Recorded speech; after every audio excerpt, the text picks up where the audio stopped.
ખ્યાતિકાંડના medical માફિયાઓ હજુ પણ police પકડથી દૂર છે। ઘટનાના 6 દિવસ બાદ પણ મેડિકલ માફિયાઓ ફરાર।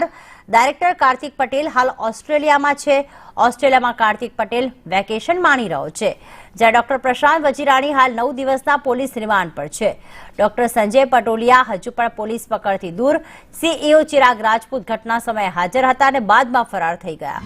સીઈઓ હાજર હતો ત્યારે ધરપકડ કેમ ન થઈ તે મોટો સવાલ છે, કારણ કે તેણે તો મીડિયાને સંબોધન કરીને અને પોલીસની તપાસમાં પૂરેપૂરો સહયોગ આપશે તેવી સુફિયાણી વાતો પણ કરી, પરંતુ જ્યારે ધરપકડ કરવાની વસ્તુ આવી, જ્યારે ફરિયાદ થઈ તેની સામે, ત્યારે અચાનક તે ફરાર થઈ જાય છે। હવે તેની એ વખતે ધરપકડ કેમ ન થઈ તે એક મોટો સવાલ છે, કારણ કે ફરિયાદ તો 2 દિવસ પછી નોંધાઈ હતી જે મૃતકોના સ્વજનો હતા, પરંતુ એ પહેલા તે જ્યારે હોસ્પિટલમાં હાજર હતો ત્યારે તેની સામે પગલાં કેમ ન લેવાયા, કારણ કે ખ્યાતિકાંડનો મામલો તો સામે આવી જ ચૂક્યો હતો કે 9 લોકોને કોઈ પણ પ્રકારની હૃદયની બીમારી વગર સ્ટેન્ડ મૂકી દેવામાં આવ્યા છે।